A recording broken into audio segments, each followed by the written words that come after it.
ये हमारे सनातन धर्म में वीआईपी कल्चर को लेकर। जी जी।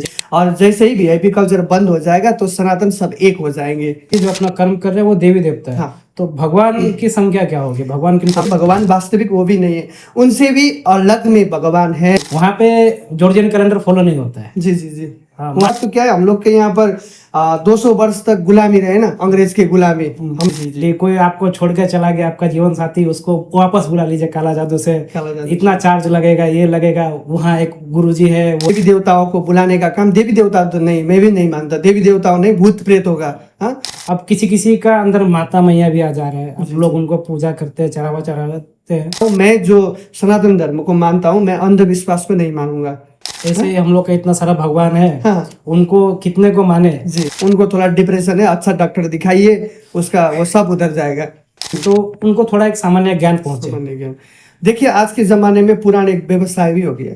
हम लोग क्या, अब लोग कहते हैं, अब उनके मन में ये शंका रहती है कि नारियों को थोड़ा नीचा स्थान में रखा गया है। माताओं का, स्त्रियों का उच्च स्थान है। कहा भी गया है शास्त्रों में, यत्र पूज्यन्ते नारी रमन्ते तत्र देवता।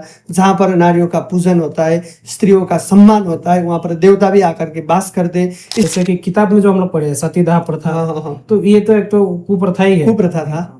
तो ये सब चीज एड ऑन हुआ है कि हम लोग का शास्त्र में है पहले से? सती का प्रथा तो है। लोग ऐसा कहते हैं कुछ करना नहीं पड़ता, बहुत दक्षिणा दान मिल जाता है। तो असलियत क्या है ये बताइए सबको। आप गलत बोल रहे हैं, पेशा नहीं है। मेन बात तो पेशा है ही नहीं। मैं ब्राह्मण कुल में जन्म लिया, कर्म कर रहा हूँ वैश्य वाला, तो मैं ब्राह्मण नहीं हुआ। कर्म के आधार पर वो ब्राह्मण, क्षत्रिय, वैश्य, शूद्र करता है ना। सनातन और विज्ञान में क्या संबंध है? विज्ञान तो सनातन ही तो है। होंगे हमारे अंतरिक्ष का वो दूसरा इस बार के है ना, क्या था, शुभांशु शुक्ला जी, वो भी टीका लगा करके प्रेस कॉन्फ्रेंस कर रहे थे कि तलाक के मामले जो है बढ़ गए हैं। 1 साल 1.5 साल के बाद जो है पति पत्नी को छोड़ देता है या पत्नी पति को छोड़ देता है। ऐसा कोई नहीं है कि ब्राह्मणी ब्रह्मचर्य का पालन करे। सब, हर कोई 25 वर्ष तक ब्रह्मचर्य का पालन कर सकते हैं। मतलब दूसरे कास्ट में विवाह के खिलाफ है? मतलब नहीं, वैसा नहीं है। हम दूसरे कास्ट के खिलाफ में भी विवाह के योग्य मतलब नहीं जैसे है। ये लव का ही चक्कर तो है, मेघालय और केस, ये सब ऐसा ही है। इसलिए उसके चक्कर में मत जाइए। जो परिवार के पक्ष कह रहे हैं आपके भले के लिए ही तो कहते हैं। इसलिए स्वजाति में विवाह हो, स्ववर्ण में विवाह हो और सही ढंग से हो, यही हम भी चाहते। सनातन को बढ़ाने के लिए आप क्या कर रहे हैं? जी जी जी। आने वाले समय में, आपके जीवन काल में आप और क्या क्या करना चाहते हैं? सनातन को किस ऊंचाई तक पहुंचाना चाहते हैं? जी। जैसे कि आपको हम बता दें कि डुअर्स में हम लोग सनातन धर्म संरक्षण करने के लिए एक विशेष संगठन का भी हम लोग का एक गठन हुआ है, जो डुअर्स के विभिन्न स्थानों से आते हैं लोग।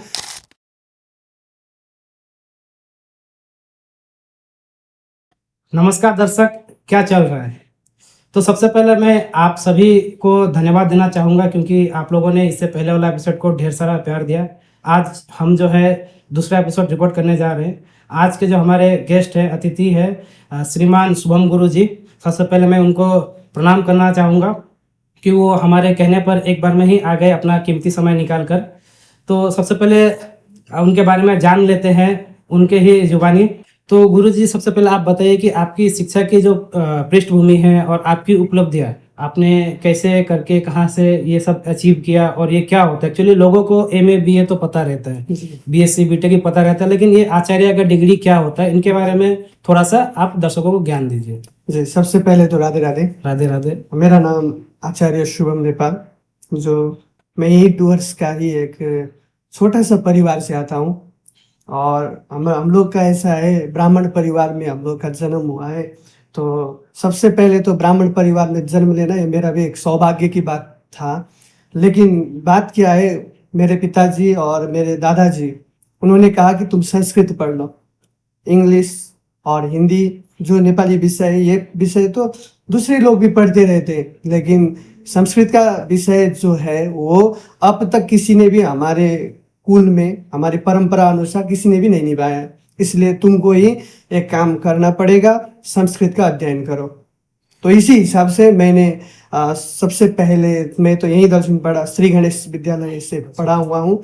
और उसके बाद में मैं निकला कालिम्पोंग की ओर। कालिम्पोंग में एक सुंदर गांव है, सुंदर गांव, वातावरण भी एकदम शुद्ध है वहाँ का। तो नाम है हरेश्वर संस्कृत महाविद्यालय। वहीं से मेरा संस्कृत का जो पहला ज्ञान है वो ज्ञान वहाँ से प्रारंभ हुआ। और उसके बाद में मैं बनारस गया और बनारस से Sanskrit university, central Sanskrit university से मैंने आचार्य यानी कि एमए किया। हम लोग के संस्कृत में भी अपना अपना विभाग है, जैसे कि आप लोग इधर हम लोग आधुनिक में देखते हैं, है ना, क्लास 8, 9, 10 हम लोग वहाँ पर पूर्व मध्यमा, उत्तर मध्यमा, 11, 12 को बोलते हैं। उसके बाद में कॉलेज लेवल शास्त्री का हो गया, तो वो जो कॉलेज में पढ़ते हैं उन लोगों को शास्त्री बोला जाता है। उसके बाद में एमए करते जो है वो आचार्य है। मतलब ये एक हिसाब से देखा जाए तो गुरुकुल परंपरा जैसा ही है। हाँ, एक ही है। अच्छा, तो लोगों को एक कंफ्यूजन होता है कि पंडित जी, गुरु जी, पुजारी, तो ये तीनों में क्या फर्क है और आप इन तीनों में खुद को क्या मानते हैं? जैसे कि आपको मैं बता दूं, ये सब एक पारिभाषिक शब्द ये मुझे लगता है, क्योंकि गुरु जी, पंडित जी, पुरोहित जी या पुजारी जी, ये सब हम लोग के समाज में आज के जनरेशन भी ये चीज से ही पुकारते हैं। लेकिन वास्तविक देखने से पुरोहित का अर्थ होता है जो दूसरों को हित करे, गांव का हित करे, यजमानों के घर में जा करके कुछ हित का कार्य करे, पुरोहित हो गए। और जो मंदिर में पूजन अर्चन करते हैं और उन्हें पुजारी कहा जाता है। और गुरु तो आप जानते ही हैं, जो अंधकार में हृदय में उत्पन्न हुआ अज्ञानता को नाश करने वाले गुरु जी। तो मैं मानता हूँ कि मैं तीनों में नहीं हूँ, एक विद्यार्थी ही हूँ अभी तक। सीख रहे हैं जी, ये तो आपका चल रहा है बड़प्पन ही है जी। तो अभी ये तो कॉमन सवाल ही मैं अभी पूछूंगा आपसे कि धर्म क्या है बेसिकली। आप सबसे अपना अपने सबसे अलग अलग संज्ञा डेफिनेशन देते हैं, जी। तो हम लोग जो सनातन धर्म को मानते हैं तो इसके बारे में भी कुछ बताइए, सनातन क्या है। पहले तो आप धर्म के बारे में बता दीजिए। जी, धर्म, सबसे पहले तो हम लोगों को क्या पता चलना, एक बात को पता चलना पड़ेगा, धर्म क्या है। इसको व्याकरण में हम लोग देखते हैं, संस्कृत व्याकरण में ध्री धातु से धारण करने अर्थ में ये धर्म रहता है। यानी कि ध्री धारणे, धर्म धारण करने का एक वस्तु है जो आपको और आपके जीवन को खुशहाली बनाए, जो अपने जीवन या दिनचर्या को शुद्ध के हिसाब से कार्य आप करें, वही तो धर्म है ना। वही तो धर्म है, जो मैं जानता हूँ वही धर्म है। और ये सनातन जो धर्म हम लोग फॉलो करते हैं, और जिस धर्म में हम लोग का जन्म हुआ है वो धर्म है सनातन धर्म। सनातन क्या है, इसको विशेष हम लोग समझेंगे। सनातन क्या है? सनातन का अर्थ कई विद्वानों ने अनेकों अर्थ किया हुआ है, लेकिन आपको मैं बता दूं, सनातन का एक ही अर्थ है जो आदि भी नहीं है और जिसका अंत भी नहीं होने वाला है, वो है सनातन।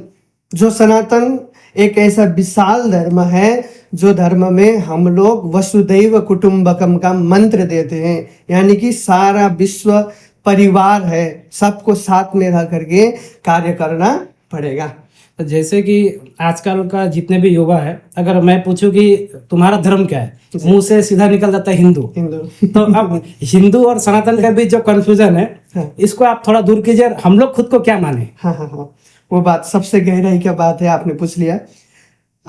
हिंदू धर्म, हिंदू का मतलब क्या है? जो सिंधु नदी के पास में जो एक गांव था, सुंदर गांव था, वहां के लोग हिंदू, सिंधु नदी के पास में रहने वाले लोग को हिंदू कहा गया है। लेकिन हमारे शास्त्र में हिंदू शब्द का अर्थ ही नहीं है। अच्छा। हाँ, हिंदू धर्म, अब हिंदू का आप जब इसका हिंदू के विषय में आप समझने लगेंगे तो हिंदू का एक ही विषय है, हिंसा दूर यति आशा। हिंदू जो हिंसा से दूर रहता है, जिसके मन में हिंसा का कोई भी एक सवाल नहीं आता है, वो हिंदू है।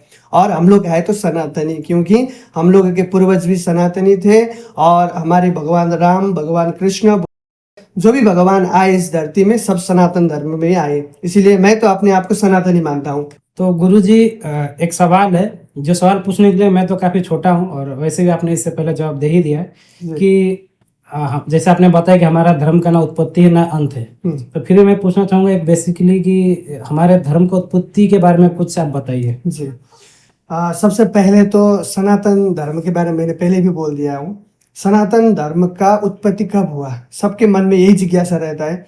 लेकिन एक गणना है, अभी साइंस ने भी प्रूव कर दिया है कि 1 अरब से पहले ये सृष्टि हुआ है हमारे सनातन धर्म में। और हम लोगों ने जो गणना किया है, 1,95,58,85,126 वर्ष पहले हम लोगों का जब उषा उदय हुआ, सृष्टि का उदय हुआ, सूर्य उदय हुआ, तब से आज तक की गणना है ये, तब से हम लोग का ये सनातन परंपरा चल रहा है। जैसे कि हमारा सनातन धर्म है, जी इसका प्रचार विस्तार विदेशों में काफी धूमधाम से चल रहा है, लेकिन जी। हमारे ही देश के लोग जो है इसको त्याग रहे हैं जी और सनातन के प्रति थोड़ा झुकाव कम हो रहा है। जी। तो आप क्या कहना चाहेंगे इन लोगों को? जो हम लोग का इस माहौल में हम देख रहे हैं अभी का जनरेशन भी या विदेशी लोग हो, वो लोग सब लोग क्या देख रहे हैं, तो सनातन धर्म में कुछ ना कुछ ऐसा है जो अपना करके जीवन में सकारात्मक ऊर्जा की प्राप्ति हो रहा है, इसलिए तो सनातन धर्म में आ रहे हैं सब लोग। इसलिए मुझे लगता है कि सबको आना ही चाहिए सनातन धर्म। मैंने पहले भी कहा कि विशाल एक धर्म है जो चारों ओर से एक, आप समझ लीजिए कि एक आपका घर है, घर एक सुंदर सा सनातन का घर है, उसमें बैठने वाले लोग हम लोग हैं। मतलब इसका मतलब ऐसा कह सकते हैं कि जो लोग इनको छोड़ रहे हैं उनको ज्ञान की कमी है, जो समझ नहीं पाए, समाज भी समझ नहीं पाए, और इसका गलती एक तो गुरुजनों को भी जाता है और दूसरा अपने माँ बाप के ऊपर भी जाता है, क्योंकि अपने जो धर्म के बारे में है वो बता नहीं पाए, समझा नहीं पाए। कहा गया अपने संस्कृत में, हम लोग के शास्त्र में कहा हुआ ही तो है, जो अपने धर्म को त्यागता है, जो अपने धर्म को त्याग करके दूसरे धर्म में जाता है, उसका गति नहीं है। परधर्म भयावह स्वधर्मे निधनम श्रेय। जिस धर्म में आपका जन्म हुआ उसी धर्म में आपका मृत्यु हो, वही तो है। जो धर्म को त्याग करके जा रहा है वो अपने माँ बाप को ही अपने पैर से मार रहा है, तो यही समझ लीजिएगा। तो गुरु जी, आपने जैसे आचार्य की डिग्री ली है जी, तो आपने विभिन्न प्रकार के हमारे सनातन धर्म के शास्त्र वेद को पढ़े होंगे, तो बहुत लोग कंफ्यूज रहते हैं कि सबको पता है कि रामायण महाभारत, इसके अलावा कितने प्रकार के वेद है, शास्त्र है, उपनिषद है, तो इसके बारे में कुछ हल्का जानकारी आप दे दीजिए दर्शकों को। जैसे कि हमारे सनातन धर्म में बच्चे लोग भी तो पढ़ते ही हैं इस विषय में, 4 वेद है ना, 4 वेद, ऋग्वेद, यजुर्वेद, सामवेद और अथर्ववेद। ऋग्वेद और यजुर्वेद, अथर्ववेद, सामवेद हम लोग को एक जीने का एक कला के बारे में बताता है वेद हमें। और पुराण का वर्णन करें तो पुराण 18 पुराण बताया गया है, और उप पुराण भी 18 ही है। 108 उपनिषद है, उसके अलावा 2 काव्य आपने बोल दिया, रामायण और महाभारत भी है। उसके बाद में भी स्मृतियां हैं, जैसे कि अपने अपने ऋषि की अपने अपनी एक स्मृति है, मनुस्मृति, बहुत चर्चा में आता है, आपने सुना भी होगा, बहुत चर्चा में रहता है वो मनुस्मृति का श्लोक, जो विवादास्पद रहा था यूपी में। वो भी एक प्रकार का ग्रंथ है, हम लोग मानते हैं। तो इस प्रकार से कई ग्रंथ हैं जिसको हम लोग को समझना है तो सार को समझेंगे। जो विश्वविख्यात गीता है ना, श्रीमद् भगवत गीता, वो गीता का सार समझ लिया तो सारा काव्य, सारा पुराण, सारा वेद का भी आप ज्ञान कर दिए। जैसे कि देवी देवता हो गए, भगवान हो गए, ईश्वर हो गए, अब ये तो शब्द ही है, तो अब इसका मतलब आप बताइए कि भगवान किसे कहें, हम किनको कहे, ईश्वर किनको कहे, या देवी देवता किनको कहे? जी, दूसरे लोग भी तो कहते हैं, है ना, इन लोग के धर्म में तो बहुत सारे देवी देवता है, किसको माने किसको नहीं माने है, ये भी एक सवाल है। हाँ, एक कंफ्यूजन ही है। तो देखिए, हमारे शास्त्र में कहा गया है कि अनेकों देवी देवता है। देवी देवताओं के बारे में अपना अपना वर्णन है। देवी देवता कौन है? जो कर्म के आधार पर देवी देवता बने हैं। इंद्र कैसे बनेगा? वह इंद्र तो एक पद है, स्वर्ग का एक राजा इंद्र पद है वो। और अभी वहां पर पुरंदर नाम करके इंद्र है, पुरंदर उनका नाम है, जो इस समय के वो इंद्र है। वहां पर जैसे कि इंद्र का मतलब प्रधानमंत्री या मुख्यमंत्री, आप समझ लीजिए, वो इंद्रपुरी का, स्वर्ग का। ऐसे ही वो अपने कर्म के हिसाब से बनाए। बस देवी देवता भी वही है, अपने अपने कर्म के हिसाब से बैठते हैं। 33 कोटि देवी देवता के बारे में वर्णन है, लेकिन 33 कोटि का अर्थ हमारे संस्कृत में 2 प्रकार का है। 1 कोटि का अर्थ होता है करोड़, 1 कोटि का अर्थ होता है भाग। हमारे देवी देवता करोड़ों में नहीं है, भाग में है। 33 भाग देवी देवता है, और वो अपने अपने ड्यूटी कर रहे या कार्य, अपना अपना कार्य जो है वो जैसे कि आप अग्निदेव अग्नि का कार्य कर रहे, वरुण देव वरुण का काम कर रहे, जैसे होता है ना कैबिनेट मिनिस्टर, ऐसा ही तो है वहाँ पर स्वर्ग लोक में। इसी प्रकार से वो अपना अपना कार्य कर रहे। ये भगवान नहीं है, ये देवी देवता है। जो बेसिकली जो अपना कर्म कर रहे हैं वो देवी देवता है। हाँ। तो भगवान की संख्या क्या होगी? भगवान किनको कहते हैं? देखिए, शास्त्र में बताया गया है कि भगवान है वो अनादिकाल से है, काल रहित भगवतः, काल रहित भगवान है, जो हमारे इस आंख से भी उसे देख नहीं सकेंगे। और हमारे हृदय में जो प्रकट हुआ वही अंधकार में ज्योतिर्मय वही भगवान है। ये त्रिदेव आप बता रहे होंगे, त्रिदेव है ना, त्रिदेव ब्रह्मा विष्णु महेश, ये अपना अपना ड्यूटी ब्रह्मा जी सृष्टि कर रहे हैं, विष्णु भगवान पालन कर रहे हैं और शिव शंकर भगवान संहार कर रहे हैं। उन लोग का भी एक ड्यूटी है, भगवान वास्तविक वो भी नहीं है, उनसे भी अलग में भगवान है जो परब्रह्म परमात्मा के रूप में हम लोग चिंत हैं। क्योंकि गुरुर ब्रह्मा गुरुर विष्णु गुरुर्देव महेश्वर, गुरुर साक्षात परब्रह्म। कौन है वो परब्रह्म? वही अनादिकाल से जो बैठ करके सारा सृष्टि चला रहे।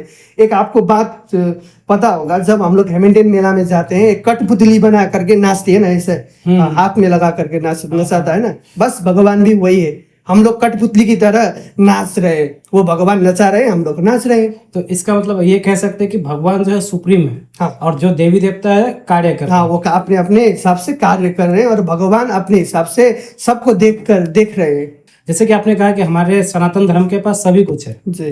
तो काल गणना भी अलग है, जैसे आपने कुछ समय पहले बताया था। तो ये काल गणना किस प्रकार का, एक थोड़ा सा कुछ ओवरव्यू दे सकते हैं? जैसे आपको काल गणना के अनुसार जाना चाहिए तो सबसे पहले युग के बारे में समझ लीजिए। हम लोग के युग 4 युग है, सत्य त्रेता द्वापर कली। कलयुग में भी 4 युग है, कलयुग में भी सत्य त्रेता द्वापर कली है। जो अभी हम लोग सत्य युग में जी रहे हैं, कलयुग का भी सत्य युग में जी रहे हैं। अभी कितना साल हो गया? 5000 वर्ष बीत चुका है कलयुग का, है ना। इसमें सत्य युग चल रहा है, अभी एक पाव सत्य युग का भी है, इसलिए तो थोड़ा सा भी सत्य है। अभी अंदर जा करके तो वो सत्य नहीं रहेगा, वो बताया गया है। यही कलिकाल का आप गणना करें तो 4,32,000 ये कलयुग का आयु है, इसका डबल। हाँ, द्वापर युग है, इसका डबल, उसका डबल, फिर त्रेता युग का डबल हो गया आपका सत्य युग। और ये चारों युग जब बीत जाते हैं तो चतुर्युग बीत जाता है। ऐसे चतुर्युग बीता हुआ अभी 28वां ये कलयुग चल रहा है अभी। हाँ, इसमें भी एक मनु होते हैं। हाँ, मनु के बारे में बताया गया है। ब्रह्मा जी की आयु के हिसाब से मनु की भी गणना होती है। 14 मनु के बारे में बताया गया है। अभी वैवस्वत मनु जो चल रहा है इस समय, वैवस्वत मनवंतरी, वो वैवस्वत मनु अभी इस समय चल रहे हैं। वही विषय है, बहुत गहरा विषय है ये। मतलब ऐसे एक्सप्लेन करना थोड़ा मुश्किल है, मतलब मैथमेटिकल पार्ट ज्यादा है इसमें। ज्यादा है। तो हमारा जो सनातन धर्म है ये कौन सा कैलेंडर को फॉलो करता है? जैसे कैलेंडर, बहुत अच्छा आपने प्रश्न किया। सब लोग कंफ्यूजन ही रहते हैं, और हम लोग के यहाँ सबसे अच्छा और सबसे हम लोग ईस्वी सन मानते हैं। अब आप लोग कहीं जाएंगे, कितना तारीख को हम लोग जा रहे हैं वही तो याद करेंगे।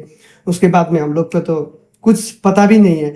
एक है हम लोग का जो भारतीय परंपरा अनुसार हम लोग विक्रम संवत को सबसे पहले मानते हैं। विक्रम संवत जो सूर्य की गणना के अनुसार चलता है, सूर्य और चंद्र दोनों के हिसाब से कैलेंडर बना हुआ है। जैसे आप समझ लीजिएगा थोड़ा सा, आप क्या हो गया, अब सावन का महीना आ रहा है, सावन का महीना आ रहा है, थोड़ा आप देख लीजिएगा जो हमारे नेपाली लोग हैं थोड़ा बाद में जा करके सावन मास का फॉलो करते। और आप लोगों का क्या है, बिहारी बंगाली जो अन्य भाषी लोग हैं, हिंदी भाषी लोग, वो थोड़ा आगे ही मानते हैं। हाँ, ये चंद्र मास के ओर से, पूर्णिमा से, गुरु पूर्णिमा की ओर से आप लोग का सावन लग जाता है। हम लोग गते मानते हैं ना। वो गते विक्रम संवत के सूर्य के हिसाब से, जो सूर्य एक राशि से दूसरा राशि में प्रवेश करता है तब जाकर के हम लोग सावन मानते हैं। इस प्रकार से मुझे लगता है कि कैलेंडर के हिसाब से कई कैलेंडर तो है, शक संवत भी है। और इसके बाद में आप दक्षिण भारत की ओर जाए तो अनेकों कैलेंडर वहाँ पर भी मौजूद है, लेकिन सबसे प्रचलित और मानने योग्य ही विक्रम संवत ही है। जैसे मैं कुछ दिन पहले नेपाल गया था जी, वहाँ पे जॉर्जियन कैलेंडर फॉलो नहीं होता है। जी जी जी। हाँ, 2 गते 3 गते। तो मैं पूछा, तो मैं बोला कि जन्मदिन कैसे पालन करता, बोलते हम लोग इंग्लिश कैलेंडर को फॉलो ही नहीं करता। वो सबसे ये क्या, एक मेन बात तो क्या है, हम लोग के यहाँ पर 200 वर्ष तक गुलामी रहे ना, अंग्रेज के गुलामी। हम लोग गुलामी झेल चुके हैं 200 वर्ष शायद है ना, 200 वर्ष तक लगभग उतना ही था। तो मेन बात उसी से आया हुआ है, ईस्वी संवत है। लेकिन हम लोग ईस्वी संवत के हिसाब से कुछ भी कार्य नहीं करते, ऐसे ही चलन में चलता है। लेकिन तिथि होता है, हम लोग का पंचांग कहा जाता है। तिथि, वार, नक्षत्र, योग, करण, 5 चीज से बना हुआ पंचांग है, उसी के हिसाब से हम लोग कार्य करते हैं। नहीं, जैसे कि कोई मित्र लोग पूछते हैं कि तुम्हारा जन्म क्या, ऐसे तो सरकार के आदेश अनुसार लिख देते हैं अंग्रेजी तारीख, लेकिन कोई पूछता है तो मैं भी बोलता हूँ कि कृष्ण पक्ष का अष्टमी तिथि। जी जी जी जी, ठीक, कृष्ण अष्टमी के दिन मैं वो 4 सितंबर 1906 ये सब कुछ नहीं बोलता। नहीं, वो बहुत आपको समझना है समझो, नहीं समझना नहीं समझो। अगर 2 बार बनाना है तो बनाओ, नहीं तो नहीं। तो मेरे हिसाब से सबको अगर धीरे धीरे ये कल्चर अगर आने लग गया जी। तो काफी बेहतर है। हाँ, वही आप बताए ना, आपका जन्म तिथि कब हुआ, हाँ, वो आपको विशेष करके याद रखना पड़ेगा, देखना क्योंकि हम लोग किस मास को, किस पक्ष में, किस तिथि को हमारा जन्म हुआ, वो तो हमको याद रखना पड़ेगा ना, सनातनी है हम लोग। और लोग टफेस्ट चीज जो है मैंने इग्नोर कर देते हैं। जैसे थोड़ा कैलेंडर हम लोग का सनातन विक्रम संवत थोड़ा टफेस्ट ही है। अब कृष्ण पक्ष शुक्ला पक्ष होता है तो ये सब उन लोग को दिक्कत होता है, इसलिए शायद ये होता है। उनके हिसाब से तिथि ही हम लोग का सही है। और जैसे कि आपने आचार्य का डिग्री ली जी। और आपने जो हम लोग का बेसिक पढ़ाई होता है 11 12 ग्रेजुएशन ये सब करने के बाद ही आपने ये डिग्री लिया, तो आप लोग का तो बहुत सारे मित्र होंगे जी। जो आप पॉप कल्चर वेस्टर्न कल्चर जी, को फॉलो जी। कर रहे होंगे। तो हम लोग बोला होगा ना कि ये पंडित ये गुरुजी का डिग्री में क्या ही रखा है, तो अपना जिंदगी बर्बाद कर रहा है, ऐसा बोले ही होंगे। हाँ हाँ, ऑफ कोर्स। तो आपके मन में क्या था जो आपने चुना आचार्य का डिग्री, यही करना है मुझको? सबसे पहले तो मैंने क्यों चुना संस्कृति, एक मेन विषय क्या है, गांव में डॉक्टर भी बन रहे हैं, साइंस लेकर के पढ़ रहे हैं, इंजीनियर भी हो रहे हैं, सब कुछ तो वो लोग पढ़ रहे हैं, लेकिन सबसे कठिन हम लोग के दिमाग में डाल दिया है कि संस्कृत कठिन है, सबसे कठिन भाषा।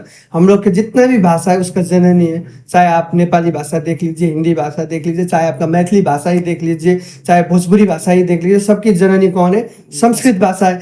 तो ये संस्कृत ही हमको चुनना क्यों पड़ा? क्योंकि इससे थोड़ा माइंड भी अच्छा रहता है। जो बिगड़ा हुआ अभी समाज में हम देख रहे हैं ना, रीति रिवाज या बिगड़ा हुआ कोई भी लड़का लोग, लेकिन जो भी आप संस्कृत के लाइन में वो थोड़ा कम ही मात्रा में ऐसे में देखा जाता है। इसलिए मैंने भी सोच लिया, एक ही लड़का हूँ घर का, फिर भी मैं जो हूँ संस्कृत के लिए ही जीऊँगा, इस उद्देश्य से मैं संस्कृत में गया था। हाँ गुरुजी, एक समाज में स्टीरियोटाइप चलता है कि आपके लिए धर्म बड़ा या पैसा। मान लीजिए कि आप किसी गरीब के घर में जाते हैं पूजा करवाने, वहाँ पे आपको दक्षिणा कम मिले या ना मिले, तो क्या आप जाके पूजा करवाएंगे? जी, ये बहुत सुंदर आपने प्रश्न किया। इस विषय में मैं तो करता ही हूँ, क्योंकि मुझे लगता है कि जो आदमी ये पूजा कर रहा है या तो कुछ भी कार्य घर में कर रहा है, वो खुद की मर्जी से नहीं कर रहा है। जब भगवान की उसमें कृपा होगी तब तो वो कर रहा है। और वो उसने हमको ही क्यों चुना? क्योंकि हम जा करके उसको करवाएंगे, अच्छा करवाएंगे, इसलिए तो उसने हमको चुना है। तो मेरा भी एक धर्म है, धर्म के अंदर में मैं रहता हूँ, और मेरे गुरुदेव का भी यही एक संदेश है कि जा करके तुमको भी सोशल वर्क करना पड़ेगा। तो इसीलिए वही धारणा से मैं भी समाज सेवा भी तो करता हूँ, ज़्यादातर हम समाज के साथ जुड़ता हूँ, समाज के कार्य भी करता हूँ, और जा करके हम भी करेंगे, उसमें कुछ नहीं है। मैं एक सवाल मेरा मन में आ रहा है, अचानक से ये सवाल आया जी जी कि अब मैं हमारे घर में पूजा पाठ होता है जी। अब मैं नाम लेकर तो नहीं कह सकता हूँ, बहुत सारे गुरुजी से को बोलता हूँ पूजा करवाना है, तो सबको या तो बहाना देता है कि हम बिजी है, ये है वो है, लेकिन वो फ्री रहता है, हमको मुझको अच्छा से पता है। या फिर बहुत कोई पहले ही दक्षिणा का बात करते हैं। ओहो, ठीक है, तो आप मेरे लिए नहीं, दर्शकों के लिए नहीं, अब उनके लिए आप क्या बोलना चाहिए? एक आदर्श गुरुजी, एक आदर्श पंडित जी कैसा होता है, कैसा होना चाहिए? जी जी, बहुत सुंदर आपने प्रश्न किया। देखिए, हमारे शास्त्र में कहा गया है ब्राह्मणों को कभी भी मांगना नहीं चाहिए। मांगने का काम किसका है? वो भिखारियों का है। आपको मालूम है, वो मांग करके खाते, लेकिन हम लोग मांग के नहीं खाते हैं, क्योंकि जो श्रद्धा से वो लोग दक्षिणा स्वरूप देते हैं। क्योंकि हम लोग का भी परिवार है, हम लोग को भी अपना जीवन सही ढंग से, आपका समय परिस्थिति और ये महंगाई का ज़माना, इससे चल करके हम लोग भी चलना है। तो उसी हिसाब से आपको भी तो देख करके वो दक्षिणा देंगे, आपको मांगने की ज़रूरत नहीं है। जो भगवान देते हैं वही लेना है। आपका जितना भी नसीब में वो उतना ही देता है, आपको मांगने की ज़रूरत नहीं है। भगवान को पता है आपको कितना लेना चाहिए, वो आप समाज में गिर सकते हैं। वो तो डिमांड वाले गुरुजी है ना बाबा ना। तो जैसे कि आपने ज्योतिष शास्त्र के भी विद्या ली हुई है, तो बहुत सारे लोग इसमें मानते भी हैं, बहुत लोग नहीं मानते भी। मैं भी पहले नहीं मानता था, सच्चाई यही है। लेकिन फिर कुछ दिनों से मानने लगा हूँ। अब 100% तो नहीं, कुछ ना कुछ तो सही है। तो आप इस विषय में क्या कहना चाहते हैं कि ये ज्योतिष शास्त्र एक्चुअली है क्या? ये जी, ज्योतिष विषय है। ज्योतिष एक नेत्र है, यानी कि आँख। जिस प्रकार से हम लोग का शरीर तो सब कुछ सही है, लेकिन आँख नहीं है तो हम लोग चल नहीं पाएंगे, खा नहीं पाएंगे, जहाँ पर हमको जाना है वहाँ पर नहीं पहुँच पाएंगे। उसी हिसाब से ज्योतिष भी हम लोग का शास्त्र का एक नेत्र है, जिससे हम लोग देख सकते हैं कि कुछ क्या चल रहा है, अभी क्या हो रहा है। ग्रह, आप तो ग्रह तो मानते ही हैं, सूर्य, चंद्रमा, मंगल, बुध, ये ग्रह ही तो है। वो ग्रह का प्रभाव आप में किस प्रकार से पड़ रहा है, आपके जन्म के समय सूर्य कहाँ पर बैठा था कुंडली में, है ना, उसके हिसाब से आप में प्रभाव कितना है वो ग्रह का, वो सब देख करके ज्योतिष शास्त्र का निर्माण हुआ है। ये ज्योतिष शास्त्र सही आपका समय हो और सही जन्म का समय सब कुछ मिल करके जब एक कुंडली का निर्माण हुआ है तो आपका भविष्य भी सही होगा। मैं तो मानता हूँ ज्योतिष शास्त्र में। तो इसमें ना आजकल मैं देखता हूँ अचानक से रील्स आ जाता है काला जादू को लेकर। जी जी जी। कि कोई आपको छोड़ के चला गया, आपका जीवन साथी, उसको वापस बुला लीजिए काला जादू से, काला जादू। इतना चार्ज लगेगा, ये लगेगा। वहाँ एक गुरुजी है, वो ऐसा ऐसा करते हैं, बुला देते हैं। तो ये काला जादू सच में है या फिर होता है ऐसा, मतलब? हाँ, आप इसको समझ लीजिएगा। सनातन धर्म में दो प्रकार की विधि है। एक तो वैदिक विधि जो हम लोग फॉलो करते हैं, वैदिक अनुष्ठान करके वेद के मंत्र के माध्यम से देवताओं को बुलाते हैं। दैवाधीन जगत सर्वम मंत्रधीनाम सदेवता, मंत्र के अंडर में देवता होते हैं। अच्छा। तो मंत्र के माध्यम से देवताओं को बुला करके पूजन करके वहां से कुछ ना कुछ प्राप्ति करते हैं, उसके बाद में फिर उनको स्वस्थान भेज देते हैं। ये हो गया वैदिक परंपरा के अनुसार। और दूसरा है तंत्र विद्या। तंत्र विद्या है, वो तंत्र के माध्यम से भी देवी देवताओं को बुलाने का काम। देवी देवता तो नहीं, मैं भी नहीं मानता देवी देवताओं नहीं, भूत प्रेत होगा। हाँ, भूत प्रेतों से बात करके वो लोग अपने हिसाब से कार्य करते हैं। वहीं पर तंत्र विद्या में बलि की प्रथा भी है। अभी आप कामाख्या जाइए, वहां पर कामाख्या माता, एक सती का अंग पतन हुआ, माता कामाख्या, जो अभी असम की गुवाहाटी में स्थित है। अभी अभी आप देख सकते हैं कि थोड़ी दिन पहले ही वहां पर वो रज का जो मेला चला था, बहुत 3-4 दिन तक मेला चला था। वहां पर साधु संत तंत्र विद्या करने वाले बहुत सारे आए थे, तंत्र की साधना करते हैं वहां पर बैठ करके। यानी कि ये विषय भी है एक प्रकार से, वो लोग साधना करते हैं। साधना के माध्यम से तंत्र साधना कहा जाता है, उसको कहते हैं। और तंत्र के माध्यम से किसी को भी हिप्नोटाइज या कोई ऐसा कार्य वो लोग करते हैं। वो आप लोग अपना विषय, मेरा विषय वो नहीं है। अच्छा, मतलब काला जादू होता है ऐसा मान सकते हैं? हाँ, मान भी सकते हैं। या कि क्यों मान सकते हैं, आप देवी देवता को मान रहे हैं तो भूत प्रेत भी तो मानेंगे। देवी देवता है तो भूत प्रेत भी है, दोनों ही है ना। इसका प्रभाव कैसा रहता है? दुष्प्रभाव होता है कि दुष्प्रभाव ज्यादा रहता होता है। है? आपके लिए फायदा है। आप मतलब अच्छे से आपके लिए आप आए हमारे पास कि गुरुजी ये हम लोग का हो गया हमारे घर में, ये नहीं होना चाहिए था, आपके माध्यम से कुछ इधर उधर करवा दीजिए। वो अपने तंत्र के साधना से आपको करवा दिए, उसका फल आपको मिलेगा। यानी कि मुझे मिलने वाला है, मेरा वंशज पीढ़ने वाला है। यानी कि मेरा जो भी संतान होगा या तो मेरा जीवन में जो भी अपना परिवार पक्ष में होगा वो हानि हो जाएगा। इसलिए तंत्र विद्या के ऊपर हम लोग जाना नहीं है, वैदिक परंपरा को ही मानना है। तो गुरुजी, जैसे धर्म का बात चल रहा है, तो धर्म में तो सब कुछ अच्छा हो ऐसा भी नहीं है। तो मैं कुछ दिनों से देख रहा हूँ कि नया नया भगवान प्रकट हो जा रहे हैं जी। या फिर अपना कोई भगवान का नया रूप को पूजा कर रहे हैं जो है भी नहीं। अब किसी किसी का अंदर माता मैया भी आ जा रहे हैं, अब लोग उनको पूजा करते हैं, चढ़ाते हैं और मानते भी है। तो ये सब क्या है? मतलब ये समझ में नहीं आया कि सच में ऐसा होता है। जैसे आपको थोड़ा इसके हिस्ट्री के लिए इतिहास समझना पड़ेगा। जैसे कि भगवान कौन व्यक्ति ऐसा होना चाहिए जिसके पास भगवान आए? हम लोग ऐसा है कलयुग में, कोई कलयुग का तो जीव, कलयुग में कोई जीव ऐसा नहीं है जो जिसके पास में भगवान स्वयं आ जाए। है तो ऐसे तो हिसाब से सब लोग एक हिसाब से परमात्मा ही है, सबके अंदर में परमात्मा है। अहम ब्रह्मास्मि, मैं ब्रह्म हूँ, है ना। यानी कि सब में परमात्मा, कण कण में परमात्मा है, सब में भगवान तो है ही। लेकिन कुछ को ऐसा होता है कि मेरे ऊपर में भगवान आ गए हैं, या तो गांव गांव में भगवान का प्रकट हो रहे हैं। ये सब मुझे लगता है एक अंधविश्वास को भी हम लोग बढ़ावा दे रहे हैं। क्योंकि मैं मानता हूँ, मैं जो सनातन धर्म को मानता हूँ, मैं अंधविश्वास को नहीं मानूंगा। क्योंकि मुझे जो सिखाया गया है कि अंधविश्वास से आप दूर रह करके सनातन परंपरा को आगे बढ़ाइए। ऐसे ही हम लोग का इतना सारा भगवान है, हाँ। उनको कितने को माने जी। तो अब और इसमें गांव में नया भगवान को प्रकट कर रहे हैं, विभिन्न नाम से हैं। तो इस प्रकार से मुझे लगता है ये सब माइंड का खेल है, माइंड का ही खेल है। उनको थोड़ा डिप्रेशन है, अच्छा डॉक्टर दिखाइए, उसका वो सब उधर जाएगा।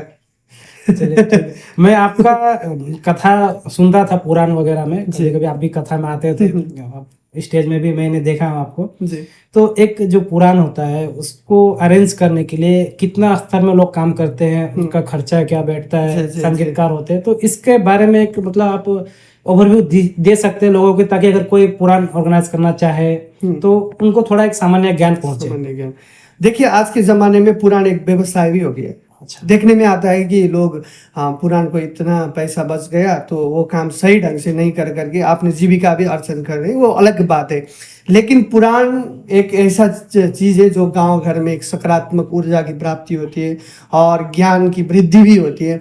जितने भी हमारे अब इस समय के युवा युवती है जो दूसरे ट्रैक पर चल रहे हैं, उनको सही दिशा की ओर पुरानी लेके जा रहा है, क्योंकि पुराण के माध्यम से वो सुन रहे हैं और उसको फॉलो कर रहे हैं, और जीवन में जब वो फॉलो करते हैं तो उनका जीवन भी अच्छा हो रहा है। कितने लोग को हमने देखा भी है, हमारे जीवन में भी मैंने देखा है कि मैंने ऐसा किया, गुरुजी आपने ऐसा कहा था तो मैं सही ढंग से अब चल रहा हूँ। पुराण एक ऐसा विषय है, लेकिन इसमें इतना ज़्यादा खर्च भी तो नहीं है।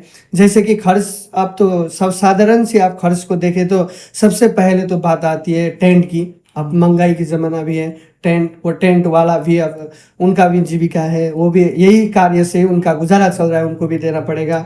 और साउंड वाला हो गया, साउंड को भी देना चाहिए। मेन बात तो क्या है, गांव घर में एक धार्मिक माहौल उत्पन्न होता है और भंडारा के माध्यम से कई भूखे लोगों को हम लोग भोजन भी करवा रहे हैं पुराण के माध्यम से। ये भी अच्छा काम हो रहा है गाँव में। मतलब उतना कोई खास खर्चा नहीं है। हाँ, ज़्यादा खर्च तो नहीं है। तो जैसे आपने कहा कि जो युवा लोग हैं गलत ट्रैक में जा रहे हैं, उनके लिए एक पुराण एक अच्छा विकल्प है। तो वैसे ही अब हिसाब से देखा जाए तो सनातन धर्म में वैदिक दिनचर्या का एक विशेष महत्व है, और हम लोग तो अभी खासकर लगभग ही कोई फॉलो नहीं करते, एक का दो का कोई करता होगा। तो ये वैदिक दिनचर्या के बारे में आप थोड़ा सा कुछ बताइए। जी, वैदिक दिनचर्या के लिए सबसे पहले तो सूर्य उदय होने से पहले ही हमको उठना है। हाँ?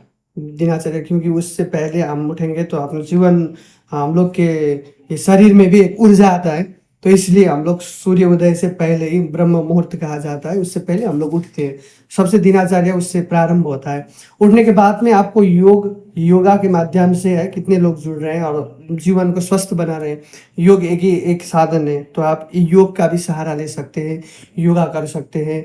और उसके बाद में जा करके आपको स्नान इत्यादि करके पूजा पाठ जो आपका एक मेन बात ये है कि आप दिन में एक बार, जैसे भी हो, आप दिन में एक बार हनुमान चालीसा का पाठ कीजिए। हनुमान चालीसा क्या है? हनुमान जी तो साक्षात अष्ट चिरंजीवी में एक हनुमान जी है। राम जी के दूत भी थे हनुमान जी, जिन्होंने हम लोगों के लिए सारा जीवन अर्पण कर दिया। ऐसे हमारे हनुमान जी का वो तुलसीदास जी रचित हनुमान चालीसा जो सरल भाषा में है, उसको हम लोग पढ़ना चाहिए। उसी से हम लोग का जीवन दिन का शुरुआत हो तो अच्छा होता है। इसलिए इस समय और हनुमान चालीसा का पाठ करते रहिए और भगवान नाम का जप। सबसे पहले तो भगवान। इसमें ये खाना को लेकर भी कुछ कंफ्यूजन रहता है। हाँ, कंफ्यूजन रहता है। तो खाना कितना बार ऐसा, या फिर मतलब बहुत कोई तो अभी मांसाहारी हो गए तो बहुत कोई ऐसा दिखा रहे हैं कि वैदिक दिनचर्या फॉलो कर रहे हैं, एक को देखा कि मांसाहारी अब उनको लेना पड़ रहा है। तो इसमें क्या मैंने एक फिक्स शेड्यूल है या कि फ्लेक्सिबिलिटी भी है कुछ? जैसे कि आपको मैं बता दूं कि सृष्टि, जब ब्रह्मा जी ने सृष्टि किया था, सृष्टि में हर एक को अपने अपने हिसाब से खाना प्रदान भी किया है। हाँ, खाना का प्रदान किया है। एक शाकाहारी है, एक मांसाहारी है, दोनों ही है। ये जीव में 84 लाख योनि के बारे में बताया गया है। सब में अलग अलग प्रकार की खाना की वस्तु है। तो हम लोग मनुष्य है, मनुष्य शाकाहारी है, क्योंकि ये लोग मनुष्य लोग मांस को ग्रहण नहीं कर सकते। ये शास्त्र ने वर्जित किया है, क्योंकि जीव हत्या पाप है। हम लोग, मैंने सबसे पहले भी आपको कहा था, हम लोग हिंदू सनातन को परंपरा को आगे बढ़ा रहे हैं, तो जीव हत्या से हम लोग को थोड़ा दूर ही रहना चाहिए। किसी का जीव खाने का अधिकार हम लोगों को है ही नहीं, तो ये बात को हम लोग समझना चाहिए। जैसे आपने सनातन परंपरा के बारे में बोले, तो हम लोग का जो सनातन धर्म है, इसको बढ़ाने के लिए, प्रचार विस्तार के लिए हमको किन विषयों का ख्याल रखना पड़ेगा कि युवा आए, मैंने इसका हमको प्रचार करना, बढ़ाना है, तो कैसे हम ये कर सकते हैं? जी, मैंने सोच लिया है, एक बार क्या करूं, हम लोग गए थे सिक्किम में, वहाँ पर एक गुरुजी आए हुए थे, एक वैज्ञानिक थे शायद वो। उनसे मैंने बात किया तो वो कह रहे थे कि उन्होंने एक अच्छा संदेश हमको दिया था कि युवा युवतियों को कैसे अपने तरफ लाए। तो वो बोल रहे थे कि समर का एक वेकेशन हो या तो विंटर का एक वेकेशन, जो भी आप एक मान लीजिए जो छुट्टियां मिले उस समय आप एक वेकेशन में आप छुट्टियों में एक कैंप का आयोजन कीजिए। अच्छा। हाँ, कैंप के माध्यम से हम लोग के सनातन का जो भी पर्व है, जो तिथि है, इसके बारे में जो एक हिसाब से एक बुक लिखिएगा, बुक के माध्यम से उन लोगों को भी बताइए। आप इस प्रकार से हम लोग करने वाले हैं बोल करके बोलना चाहिए। और दूसरा बात, जनेऊ संस्कार होता है ना हम लोग का, हाँ, जनेऊ संस्कार, जनेऊ संस्कार के पहले भी हम लोग को सनातन धर्म के बारे में उसको ज्ञान दिलाना जरूरी है। इससे जिसको भी ये ज्ञान प्रदान किया जाएगा वो कभी भी अपने धर्म को छोड़ करके दूसरा धर्म में नहीं जाएगा। तो गुरुजी एक बहुत ही टफ सवाल है कि पहले तो गुरुकुल की व्यवस्था हुई करती थी हमारे भारतवर्ष में, मैंने लाखों के संख्या में हुई करती थी, लेकिन अभी जो है स्कूल चल रहा है। तो आपको क्या लगता है, गुरुकुल की व्यवस्था होनी चाहिए अभी, या फिर अगर हुई तो इसको किस प्रकार से हम लोग आगे बढ़ा सकते हैं? जी, गुरुकुल की व्यवस्था मेरे हिसाब से तो होना ही चाहिए, क्योंकि गुरुकुल ही एक ऐसा माध्यम है जो अभी का जनरेशन जितने भी लोग हैं उनको सही दिशा सनातन धर्म की ओर आकर्षित कर सकता है। इसलिए गुरुकुल परंपरा में कभी भी हम लोग को दूसरे धर्म के बारे में नहीं बताया जाएगा। अपना ही धर्म के बारे में सबका सम्मान कैसे करना चाहिए, किस प्रकार से कार्य करना चाहिए, और सनातन की परंपरा, हमारे ये सनातन के विशाल धर्म के बारे में समझाया जाता है। इसलिए गुरुकुल परंपरा होना ही चाहिए। तो इसको हम लोग कैसे माने कर सकते हैं कि और गुरुकुल की संख्या बढ़े? हाँ जी, जिस प्रकार से अभी इंग्लिश स्कूल चल रहा है ना, इतनी संख्या में प्राइवेट इंग्लिश स्कूल भी इतना ही चल रहा है, इसी हिसाब से कोई ऐसा निष्क्रिय जिनके पास ज़्यादा धन हो वो गुरुकुल की परंपरा को शुरू करे, संकल्प करे कि वो मेरा सनातन धर्म है और मुझे लगता है कि मेरा धर्म के बारे में मैं कुछ करूँ, तो उनको एक ही काम करना है, गुरुकुल खोल करके गुरुकुल की ओर आकर्षित करे, सबको प्रेरणा दे कि गुरुकुल में आ जा करके सीखे। चाहे वो आधुनिक हिसाब से स्कूल में जाए और कुछ समय निकाल करके गुरुकुल में जा करके कुछ गीता का ज्ञान या कुछ भी विषय का ज्ञान ले सके। ये गुरुकुल में जैसे शिक्षा प्राप्त होगी जिस प्रकार की, तो उस प्रकार की शिक्षा क्या हम घर में प्राप्त कर सकते हैं? एक बात क्या है, इसमें हम लोग घर में भी प्राप्त कर सकते हैं। इसमें भी एक बात होगा कि आप उसमें इंटरेस्टेड है कि नहीं, मेन बात तो उसमें जाएगा। यदि आपको लगता है कि हाँ मैं कर सकता हूँ, तो आप घर में बैठ करके घर में ही बैठ करके कार्य कर सकते हैं, लेकिन गुरु के द्वारा ही कार्य करना चाहिए। ये तो बिल्कुल सही बात आपने कही। तो आजकल तो देख रहे हैं कि हम लोग देख रहे हैं कि बहुत ही फास्ट जिंदगी चल रहा है। मतलब बच्चा 10 पास हुआ, 12 पास हुआ, फिर कॉलेज जाना है, फिर नौकरी करना है, ऐसे करते करते विवाह का उम्र पार हो जाता है, 30 प्लस हो जाता है। तो मतलब बहुत सारा तनाव भरा जीवन रहता है सबका, और सबको आध्यात्मिक के प्रति झुकाव भी रहता है, लेकिन वो लोग व्यस्तता के कारण कर नहीं पाते हैं। तो उन लोगों को आप क्या सुझाव देना चाहेंगे कि वो लोग सब कुछ को एक हिसाब से मैनेज कर पाए? जी, सबसे पहले तो जो भी आपने कार्य कर रहे हैं, या तो विद्यार्थी हैं, विद्यार्थी जीवन अपना जीना भी चाहिए, स्कूल का कितना कार्य होता है वो सबको फॉलो भी करना चाहिए, लेकिन उसमें भी दिन में एक थोड़ा समय निकाल करके, है ना, 10 मिनट हो, 5 मिनट हो, वो भगवान का नाम स्मरण करें। मैं पहले भी कह चुका हूँ कि हनुमान चालीसा को पाठ करें और भगवान का नाम का जप करें, नाम में ही तो शक्ति है। तो गुरुजी, जैसे कि हमारे धर्म में नारियों का स्थान को हम लोग थोड़ा, अब हम लोग क्या, अब लोग कहते हैं, अब उनके मन में ये शंका रहती है कि नारियों को थोड़ा नीचा स्थान में रखा गया है। इससे बड़ा दूसरा वर्ड मैं यूज नहीं कर सकता हूँ फिलहाल। तो आपका क्या मंतव्य है इस चीज को लेकर? जी ना, देखिए हमारे शास्त्र में नारियों को कहीं पर भी नीचे नहीं रखा गया है, क्योंकि नारियों को उच्च सम्मान दिया गया है, क्योंकि हम लोग तो माता का उपासक हैं। हम लोग के कुल परंपरा अनुसार भी हम माता की साधना करते हैं, माता को मानते हैं। कोई विंध्यवासिनी, कोई कामाख्या माता को इष्ट मान करके पूजा करते हैं, यानी कि हम लोग माता का ही भक्त है। इसलिए माताओं का, स्त्रियों का उच्च स्थान है। कहा भी गया है शास्त्रों में, यत्र पूज्यन्ते नारी रमन्ते तत्र देवता। जहाँ पर नारियों का पूजन होता है, स्त्रियों का सम्मान होता है, वहाँ पर देवता भी आकर के वास करते हैं। इसलिए हमारे धर्म में कभी भी स्त्रियों को नीचे स्तर में नहीं रखा है, ऊपर ही रखा है, और सबसे पहले सम्मान भी दिया है। नारियों को। जो लोग ऐसा कहते हैं उन लोग को क्या कहना चाहेंगे? जी, नारियों का स्थान ऊपर है। सबसे पहले तो नारियों को सम्मान देना पड़ेगा। नारियों की ओर से हम लोग क्या करें, नारी भी जो है वो सहनशीलता होनी चाहिए, उनका भी गुण अच्छा होना चाहिए और नारियों को उच्च स्थान में रख करके हम लोग कार्य करें तो वो कार्य भी सफल होगा और उसका घर भी सुंदर और सुशील होगा। हम लोग जैसे अपने पाठ्य पुस्तक में पढ़े हैं कि कुसंस्कार के बारे में। जी जी जी। और आपको ऐसा क्या लगता है कि कुसंस्कार जानबूझ के जोड़ा गया है था या नहीं था? इसके अस्तित्व के बारे में कुछ बताइए। जी, कुसंस्कार जैसे कि आपको मैं बता दूं कि कुसंस्कार माने कि संस्कार रहित कार्य है ना, वो जो हम लोग के जीवन में है ही नहीं। हम लोग तो कल्चर को फॉलो करते हैं, हमारे परंपरा अलग है। किसी और में जाइए, हम लोग कई जाति में जाइए, किसी और का परंपरा अलग है, हम लोग का परंपरा अलग है, लेकिन रीति रिवाज सब एक ही है, एक ही शास्त्र है, एक ही कार्य है। हम लोग को प्रथा की ओर जाना ही नहीं है, प्रथा कुप्रथा की ओर हम लोग को जाना ही नहीं है। नहीं, मैं जो बेसिकली कहना चाह रहा था कि जैसे कि किताब में जो हम लोग पढ़े सतीदाह प्रथा, हाँ। तो ये तो एक तो कुप्रथा ही है। कुप्रथा था। तो ये सब चीज एड ऑन हुआ है कि हम लोग का शास्त्र में है पहले से? सती का प्रथा तो है, लेकिन सती प्रथा किस हिसाब से रखा गया था कि वो नारी का उत्पीड़न ना हो। जैसे कि उसका पति का देहांत हो गया, उसके बाद में वो समाज कैसा था ना, स्त्रियों को, विधवा स्त्रियों को एक नज़र से भी नहीं देखते थे, इसलिए पति के साथ में वो जाए तो उसको अच्छा होगा बोल करके उस समय सती प्रथा प्रारंभ हुई थी। अंत में जाकर के सती प्रथा को बंद किया गया। बहुत अच्छा कार्य है।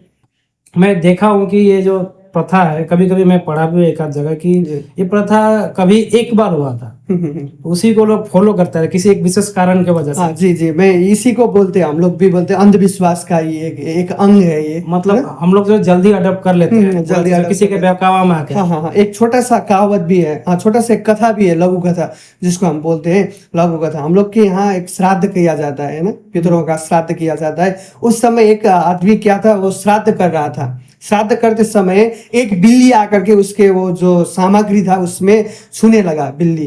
तो वो जितना बार उसको वहां से भगा रहा था, वो उतना ही बार वहां पर आ रहा था। उसको लगा इसको मैं यहाँ पर ढक दूंगा, तो वो ढकने लगा। उसका जितने ही वर्ष में श्राद्ध कर रहा था अपने पितरों को, दूसरे वर्ष में भी वो अपना बिल्ली को थोड़ा ढक करके कार्य करने लगा। वो उसका देहांत हो गया। उसके बाद में उसका जो जनरेशन आया तो उसका पुत्र हुआ, वो पुत्र भी अपने पितरों का श्राद्ध करने लगा। तो उसने देखा था कि उसके पितरों क्या करते थे, एक बिल्ली को ला करके नजदीक में रखते थे और नजदीक में रख करके श्राद्ध इत्यादि कार्य करते थे। उसने वही देखा तो उसी को मान करके, उसके घर में तो बिल्ली था नहीं, गांव में जा करके बिल्ली को ढूंढ करके ला करके रख के श्राद्ध करने लगा। वही एक कुप्रथा, यानी कि अंधविश्वास। मतलब बेसिकली कहा जाए तो ये अज्ञानता ही है। अज्ञानता ही है, रीजन हम लोग को मालूम ही नहीं है। इसीलिए तो मैं कहता हूँ, सबको कहता हूँ कि जो भी आप मान रहे हैं या फॉलो कर रहे हैं उसको सबसे पहले तो जानिए। आपको जानना जरूरी है ना, वो हम लोग फॉलो कर रहे हैं, क्यों फॉलो कर रहे हैं, उसके विषय में आप सबसे पहले समझिए और उसके बाद में आप फॉलो कीजिए। और जैसे कि बचपन में हम लोग रामायण देखा करते थे टीवी में, महाभारत देखा करते थे, वो तो सब हमारे महाकाव्य का ही एक चलचित्र का वर्जन ही है। तो मैं आपसे ये पूछना चाहता हूँ कि आपने शास्त्रों का भी अध्ययन किया होगा, आपने रो रामायण भी पढ़े होंगे, जो किताब है एज इट इज। तो जो शास्त्र है, जो महाकाव्य है, जो लिखित है और जो हम लोग ने देखा है, तो उसमें कितना फर्क आता है? जैसे कि फर्क तो बहुत ही आता है, क्योंकि हम लोग को दिखाया गया जो वो आप एक बात वहाँ पर दिखाया गया था कि सीता का हरण हुआ था, है ना, सीता का हरण हुआ था रामायण में। और सीता को लक्ष्मण रेखा को नांग करके सीता गई, उसके बाद में रावण आया और सीता को लेकर के गया। दुष्प्रचार क्या हुआ, देखो विधर्मी लोग क्या कहने लगे कि राम का वो सीता स्वयं वो ले जा करके रख दिया रावण ने, और उसको मर्यादा पुरुषोत्तम कह रहे हैं विधर्मी लोग, तो कहते हैं ना। लेकिन वहां पर क्या हुआ था वो वास्तविक दिखाया नहीं गया। भगवान सीता तो अग्नि की स्वरूप थी, वो अग्नि में जा गई, वहां पर अग्नि में प्रकट हो गई। वहां पर अग्नि की जो एक छाया थी वो आकर के सीता के रूप में आई, तो वो अग्नि का जो रूप था वही रावण लेकर के चला गया। उसके बाद में जितना भी कार्य हुआ, वो सीता जो स्वयं सीता थी वो सीता नहीं थी, जो रावण के पास में गई थी वो भगवान राम की सीता नहीं थी। ये विषय वहां पर नहीं बताया है। ऐसा विषय बहुत है अंतर। चलिए, एक नया कहानी सुनने को मिला हम लोगों को। तो अब ऐसा है, तो अब कहा जाए तो बेसिकली सब टीआरपी का ही खेला, टीआरपी के लिए उन लोग को जैसा जो लगता अपने सबसे कर लेते हैं। तो गुरुजी, ये आपका लिए पर्सनल व्यक्तिगत सवाल है जी कि लोग कहते हैं कि आप, अब मैं अब पैसा ही कहूंगा तो आपके जो पैसा है जी। इसमें बिना मेहनत का बहुत पैसा है। लोग जी। ऐसा कहते हैं कुछ करना नहीं पड़ता, बहुत दक्षिणा दान मिल जाता है। तो असलियत क्या है ये बताइए सबको आप। जी देखिए कि ये एक आप गलत बोल रहे हैं, पैसा नहीं है। मेन बात तो पैसा है ही नहीं। धर्म में पैसा नहीं होना भी चाहिए, क्योंकि हम लोग का शास्त्र निर्देश ही नहीं देता है कि पैसा रखो। इसको हम लोग क्या देखते हैं, तो हम लोग इसका माध्यम से थोड़ा अपना जीवन गुजारा चले, वही हिसाब से हम लोग कार्य करते हैं। पैसा नहीं है, इसी हिसाब से सबको कार्य करना चाहिए। और जितना भी है आप देख सकते हैं, ब्राह्मण लोग जितना भी कार्य करते हैं वो ज़्यादातर तो मांगते नहीं है, उसी हिसाब से जो देते हैं दक्षिणा स्वरूप वही लेकर के कार्य करते हैं। आमदनी ज़्यादा नहीं है, आमदनी ज्यादा नहीं है, बस गुजारा हो जाता हाँ बस गुजारा हो जाता है। तो गुरुजी जैसे कि हर जगह तो विभिन्न जातिगत के लोग हैं, विभिन्न जाति से लोग हैं, सबको ये लगभग मतलब जितने भी लोग सनातन धर्म को मानते हैं तो विभिन्न जाति के लोग भी सनातन धर्म को ही मानते हैं, लेकिन सबको ये जो है अलग अलग तरीका से मानते हैं जी। तो अब मैं ये थोड़ा कठिन सवाल है कि सबको एक ही तरीका से सनातन धर्म को क्यों नहीं मानते? जी ये एक प्रकार के आपके बहुत बड़े प्रश्न है, और ये जाति वर्ण की व्यवस्था हम जाएंगे बाद में। आप पहले ये समझ लीजिए कि हम लोग क्यों एकीकरण नहीं है। हम लोग के सनातन धर्म में एकीकरण मतलब आप जो फॉलो करते हैं हम वो अलग फॉलो करते हैं। ये परंपरा के अनुसार है, एक शास्त्र के अनुसार चलते हैं, एक लोक परंपरा के अनुसार भी हम लोग चलते हैं। शास्त्र के अनुसार जो बताया गया है उससे थोड़ा विपरीत होकर के कार्य कर रहे हैं कितने लोग। तो कोई शास्त्र के हिसाब से कार्य कर रहे हैं। मैं समझ रहा हूँ कि मैं जो समझूं मैं वो कर रहा हूँ, आप जो समझ रहे हैं वो कर रहे हैं, यानी कि सोच में ही फर्क है। मैं तो ऐसा समझता हूँ। तो हमारे जो सनातन धर्म में ये जाति व्यवस्था वर्ण व्यवस्था के बारे में आप थोड़ा सा बताइए। जी जाति वर्ण व्यवस्था, सबसे पहले तो आप ये समझे कि हमारे शास्त्र में जाति का कोई जगह ही नहीं है, स्थान ही नहीं है। वर्ण की व्यवस्था है। हम लोग का 4 वर्ण है, ब्राह्मण, क्षत्रिय, वैश्य और शूद्र, है ना। चारों एक ही संतान के रूप में आप समझ सकते हैं, एक ही भाई है ऐसा समझ सकते हैं, लेकिन कर्म के हिसाब से वो कार्य करते हैं। मैं ब्राह्मण कुल में जन्म लिया, कर्म कर रहा हूँ वैश्य वाला, तो मैं ब्राह्मण नहीं हुआ। कर्म के आधार पर वो ब्राह्मण, क्षत्रिय, वैश्य, शूद्र करता है ना। ब्राह्मण का कार्य क्या है? पूजा पाठ करवाना, देवताओं का अर्चन करना, सही ढंग से लोगों के ऊपर जा करके कार्य करना ब्राह्मणों का काम है। क्षत्रिय का काम रक्षा करना है ना। रक्षा के हिसाब से वो कार्य करते हैं क्षत्रिय लोग, और वैश्य लोग व्यापार करते हैं, और शूद्र लोग सेवा करते हैं। यानी कि ये सब के वर्ण के हिसाब से बताया गया है, कर्म के हिसाब से वर्ण व्यवस्था है, ये समझ लीजिए। तो गुरुजी मैं इसमें एक और सवाल ऐड ऑन करना चाहूंगा कि अब जैसे कि आप नेपाली समाज से आते हैं, तो नेपाली में एक होता है थरी या थर कहते हैं, और एक होता है गोत्र। गोत्र तो सभी जात में होता है, सभी समाज में होता है। तो इसके बारे में आप एक थोड़ा सा ओवरव्यू दे दीजिए, थड़ी और ये गोत्र क्या है? इसके बारे में जटिल प्रश्न है जो हर कोई जानता भी नहीं है। इस विषय में सब अन्योल में ही पढ़ते हैं।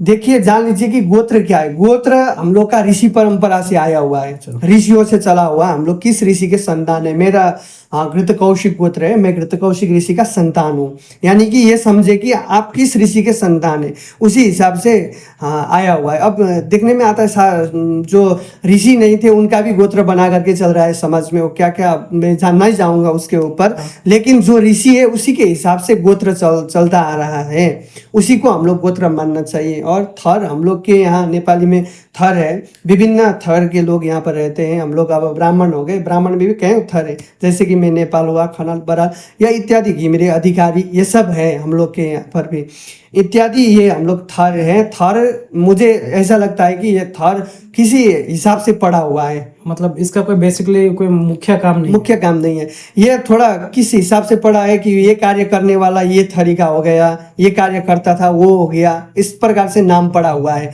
या तो कोई गांव का नाम से आ गया है, वो गांव में रहता था तो इसको ये कहा गया, ये थर है वो। तो इस प्रकार से कहीं ऐसा तो नहीं कि जैसे कि हम लोग में क्या होता है कि कोई सरनेम छुपाने के लिए तो सरनेम को हटा के कुमार लिख देता है। तो ऐसा भी है कि सरनेम छुपाने के लिए थर लिखा नहीं, हम लोग का सरनेम ही है थर। अच्छा, हाँ, सरनेम ही थर है। हाँ, थर के आधार से हम लोग सरनेम लिखते हैं ना। अच्छा, तो इसी में थर और हम लोग का एक ये मौलिक भी है, ये हम लोग का मौलिक है, मतलब जो मतलब क्या है कि आप समझ सकते हैं कि हम उस हिसाब से हम अपने आप को अलग भी रख सकते हैं कि वो जैसे कि अधिकार करने वाले लोग अधिकारी हो गए, वो अधिकार जमाते थे इसीलिए वो अधिकारी हो गए, ऐसे हिसाब से रखा गया है नाम। मतलब मुखिया काम गोत्र का ही है। हाँ, गोत्र का ही है, गोत्र हम लोग विशेष मात्रा में रखते हैं। तो गुरुजी एक सवाल है कि लोग कहते हैं छोटा जात बड़ा जात, मैं तो इन सब पे नहीं मानता हूँ। जी। तो लोगों का ऐसा कहना है कि छोटा जात के घर पे गुरुजी लोग नहीं जाते पूजा करवाने के लिए, उनका अलग ही गुरुजी होता है। तो इस पे आप क्या कहना चाहेंगे? देख लीजिएगा, मैंने पहले भी कहा है कि हम लोग के शास्त्र में वर्णों का व्यवस्था है, ब्राह्मण, क्षत्रिय, वैश्य और शूद्र। इसके बाद में पीछे जाकर के जब राज शासन शुरू हुआ तब जाकर के ये जाति प्रथा आया हुआ है हम लोग के समाज में। ये सबसे ज़्यादा आज के ज़माने में, आज के समय में सबसे ज़्यादा ये एक विष बन करके समाज में घुल रहा है। ये मैं मानता हूँ कि हमारे सनातन धर्म को नष्ट करने वाला भी एक ये जातिवादी है जो अभी हम लोग फॉलो कर रहे हैं। आप घर में रहते हैं तो आपका अपना अपना वर्ण है। मैं वर्ण व्यवस्था के खिलाफ नहीं हूँ, वर्ण व्यवस्था मैं भी मानूंगा, लेकिन वर्ण व्यवस्था के आधार पर आप बैठ करके जाति से आप थोड़ा दूर रहिएगा। आप लोग घर में जाते हैं, किसी की शादी में जाते हैं, वहाँ पर जाति नहीं देखते हैं, वो कौन बना करके आपको खिला रहे हैं वो नहीं देखते हैं। होटल में जाते हैं कि कौन खाना बना रहा है वो नहीं देखते हैं। जब बात आता है धर्म का, जब हम लोग मंदिर में जाते हैं, वो देखो दूसरा जाति के लोग आ गए, हम वहाँ पर नहीं जाएंगे, वो भंडारा बना रहा है हम नहीं खाएंगे, इस प्रकार की वो बातें आती है समाज में। लेकिन इसी प्रकार से हमारा सनातन धर्म मुझे लगता है आज टूट रहा है, लेकिन इसके ऊपर हम लोग जाना नहीं है। जिस प्रकार से आप अपना जाति को मानिए, अपना कल्चर को मानिए, कहाँ तक? आपके घर तक। आपके घर से आप जैसे ही बाहर जाएंगे सर्व जाति के हो गए आप सर्व जाति को फॉलो करना पड़ेगा। आप ब्राह्मण के भी है, क्षत्रिय के भी है और वैश्य के भी आप हो, इसीलिए सबके साथ में रह करके कार्य करना चाहिए। और हम लोग के समाज में भी इस प्रकार की जाति प्रथा है और ये तो समाज का एक अभिन्न अंग भी माना जाता है। तो मैं कहूँगा कि उनके भी अपने अपने गुरु हैं, इसलिए वो अपने अपने गुरुओं के माध्यम से ही कार्य करते हैं। हम लोग का अनुमति भी नहीं है। समाज भी एक अभिन्न अंग है हमारे जीवन में, इसलिए समाज के ऊपर रह करके हमको कार्य करना पड़ता है। इसलिए मैं तो जातिवाद के खिलाफ हूँ, मैं भी जाति को नहीं मानता हूँ, लेकिन हम दूसरे के घर में जा करके, जैसे कि अलग कोई भी जाति के घर है वहाँ पर जा करके कार्य नहीं करते हैं, क्योंकि हम लोग का समाज अनुमति नहीं देती है। जिस दिन समाज लेकर के दे हम लोग जाएंगे, करेंगे। वहाँ पर भी उन लोगों का थोड़ा उन लोगों का भी अपने अपने गुरुजन हैं, तो उनको भी थोड़ा लगेगा कि ये लोग आकर के यहाँ पर कार्य कर रहे हैं, हम कहाँ जा कर के कार्य करें, क्योंकि हम लोग का बड़े लोग तो हम उन लोगों को बुलाने वाले नहीं है। तो इस हिसाब से मुझे लगता है कि वो लोग को करने देना चाहिए। लेकिन जिस प्रकार से आप कर रहे हैं वो हिसाब से, है ना, उसी हिसाब से आपको कार्य अच्छे ढंग से कार्य करें, वही संभव है मुझे जहाँ तक लगता है। एक हिसाब से ये फायदा भी है, थोड़ा बहुत नुकसान भी है। मतलब सबका काम अलग अलग बटा है, वही बेहतर है। वही बेहतर है। तो गुरुजी जैसे कि आप किसी जजमान के घर में गए, विवाह या फिर पूजा पाठ करवाए, तो जो दक्षिणा होता है, बहुत सारे गुरुजी अपने इच्छा से मांग करते दक्षिणा, नहीं इतना ही चाहिए हमको, जजमान कुछ दिया नहीं और बढ़ा के दीजिए। तो ये दक्षिणा जो है, मैं दक्षिणा पे ही आ रहा हूँ कि दक्षिणा जजमान का इच्छा अनुसार होना चाहिए या फिर गुरुजी या पंडित जी की इच्छा अनुसार होना चाहिए? देख लीजिएगा, दक्षिणा यज्ञ का एक अभिन्न अंग है। यज्ञ के पत्नी के रूप में दक्षिणा का प्रादुर्भाव हुआ है, ये तो आप समझ ही लेंगे। और दक्षिणा के बिना कार्य भी पूर्ण नहीं होगा। हाँ, ये तो सही है। और दक्षिणा मैंने पहले भी कहा है कि ब्राह्मणों को मांगना नहीं है, ब्राह्मण नहीं मांग सकते। लेकिन आज के हिसाब से जो कार्य करवा रहे हैं यजमान लोग, वो भी तो थोड़ा क्या कर रहे हैं, कम पैसे दे करके काम करवाने लगे। हाँ, तो इसीलिए गुरुजन मांगने लगे, तो उन लोगों को बढ़ावा देने वाले तो यजमान लोग ही है, मुझे लगता है। यानी दोनों सही हो गए, गुरुजी भी नहीं मांग रहे, यजमान भी सही ढंग से उनको दक्षिणा, उनका गुजारा चले, उनका भी परिवार है, उनका भी घर है, वो हिसाब से वो दक्षिणा दे रहे हैं, तो ठीक है, मांगना नहीं है। तो गुरुजी जैसे कि आजकल मॉडर्न युग चल रहा है, सब कोई पॉप कल्चर फॉलो कर रहा है, तो जैसे आपका जो पहनावा है जी ट्रेडिशनल ड्रेस, तो ये ड्रेस पहनकर अगर आप इन लोगों के बीच में जब जाते हैं तो कभी आपको ऐसा कुछ बातों का सामना करना पड़ा कि ये गुरुजी पंडित जी ये टिक्की वाला मतलब ऐसा टाइप का कुछ वचन वाणी आता है। मुझको मैं तो नॉर्मल जाता हूँ फिर भी मेरे को ये सीखा देख के बोलने लगते हैं। तो जब ऐसा सिचुएशन बनता है तो आप उसको किस तरह से हैंडल करते हैं? जी देखिए, सबसे पहले हमारे भारतीय पोशाक में आप आइए। सनातन परिवार में आपका जन्म हुआ तो आपको चोटी रखनी ही चाहिए, शिखा बंधन आवश्यक है, क्योंकि यहाँ से ही हम लोगों का पूरा शरीर चलता है ना, मस्तिष्क से ही। तो इसको शांत रखने के लिए हम लोग शिखा रखते हैं। और शिखा रखने का 2-4 फायदा है, वैज्ञानिक दृष्टि से भी और धार्मिक दृष्टि से भी। इसमें हम गहराई में नहीं जाएंगे, लेकिन आप शिखा रख रहे हैं, दूसरे लोग क्या कह रहे हैं कि वो देखो टोपी बना करके आया हुआ है, या तो पोशाक को आप कुर्ता धोती कुर्ता लगा के जा रहे हैं तो धोती कुर्ता में आए। ये वास्तविकता वो गलत धारणा है। भारतीय वेशभूषा में आप देखिए, चाहे हमारे जाति में देखिए या आप लोगों की जाति में भी देखिए, कुर्ता और पायजामा ही हम लोग का एक जातीय पोशाक भी है, उसी को मानना चाहिए। सब अंग्रेज के गुलाम हो गए। इसलिए नहीं, अगर जो लोग अगर ऐसा बोलते हैं तो उनको आप कैसे हैंडल करते हैं? उनको जवाब देते हैं कि आप? नहीं, जवाब देता हूँ।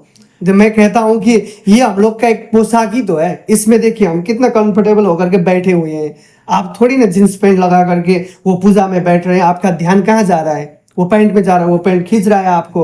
हाँ, वो शर्ट से आप गर्म हो रहे, ऊपर में आपने कुर्ता पहन रखा है, नीचे में आप धोती लगा रहे हैं, अच्छे होकर के भगवान में आपका मन जा रहा है तो पूजा कर रहे हैं। इसी हिसाब से मैं उन लोगों को प्रश्न देता हूँ, उत्तर देता हूँ। हमारा जैसा कंफर्ट मैं वैसा पहनूंगा, आपको अपना देख लीजिए। हम मैं डुअर्स क्षेत्र का ही बात करूंगा जी। आपके नजर में आप भी एक युवा ही है जी।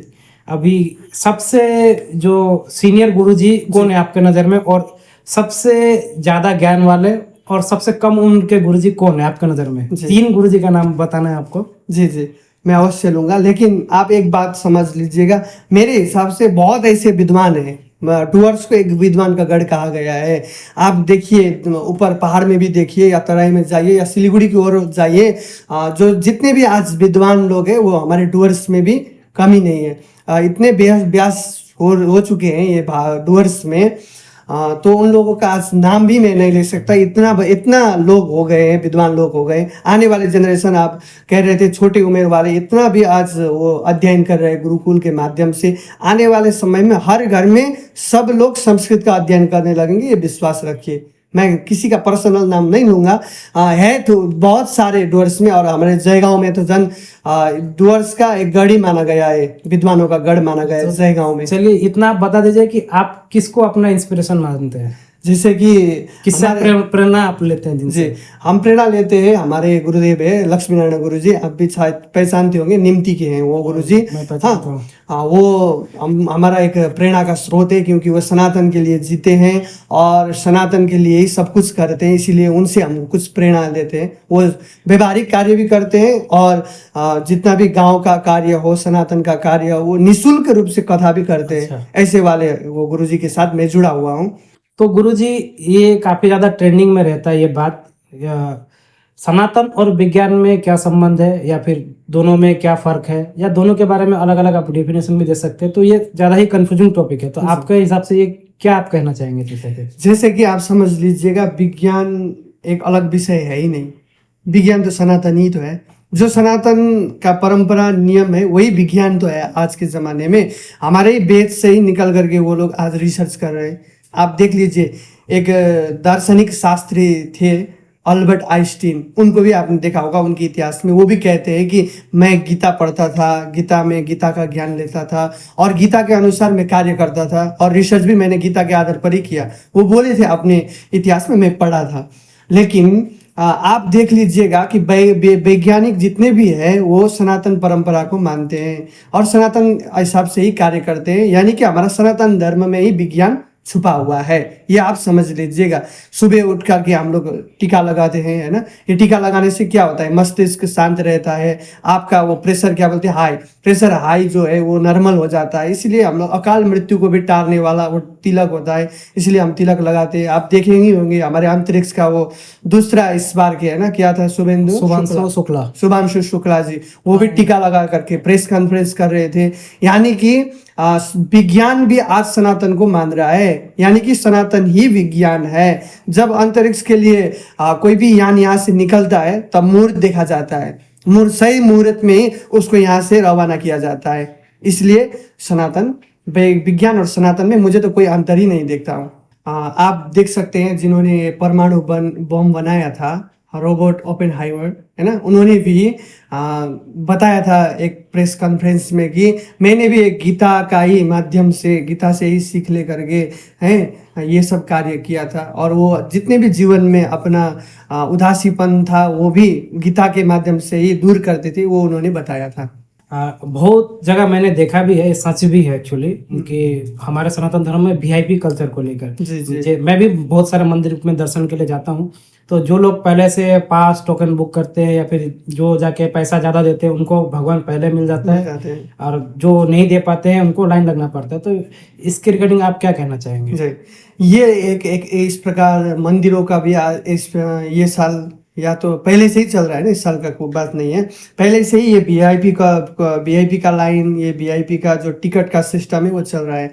मैं पिछली साल लगभग नवंबर दिसंबर में कामाख्या गया था, तो कामाख्या माता मंदिर में भी वो 500 रुपये जो देते हैं वो लोग वीआईपी होकर के सीधा चले जाते, जनरल लाइन वाले अंतिम में जा करके दर्शन हुआ था। सुबह बैठे थे और रात को दर्शन हुआ था, यानी कि वहाँ पर भी वीआईपी कल्चर है। ये सरकार को हटाना चाहिए, मुझे जहाँ तक लगता है कि कोई भी वीआईपी नहीं है भगवान के आगे, सब बराबर है, जो भी भक्त जा रहा है वो भी बराबर है, सबका हिस्सा होना चाहिए, लेकिन सरकार व्यवस्था नहीं करती है। सरकार से भी मैं निवेदन करना चाहता हूँ वीआईपी कल्चर बंद हो प्रत्येक मंदिरों में, और जैसे ही वीआईपी कल्चर बंद हो जाएगा तो सनातन सब एक हो जाएंगे। इससे भी हम भेदभाव चल रहा है अभी, जैसे कि मतलब एक तबका ऐसा भी है, वो ये भी कहते हैं कि वीआईपी लोग जो पैसा देते हैं दान दक्षिणा डोनेशन, उनसे मंदिर का ही कल्याण होता है, भला होता है। तो अगर इसको हटा दिया जाएगा तो इसमें इफेक्ट पड़ेगा, तो फिर ये कैसे पॉसिबल होगा? जैसे कि मंदिर को कैसे चलना है, वो ट्रस्ट चलाएगी ना मंदिर को। कोई वीआईपी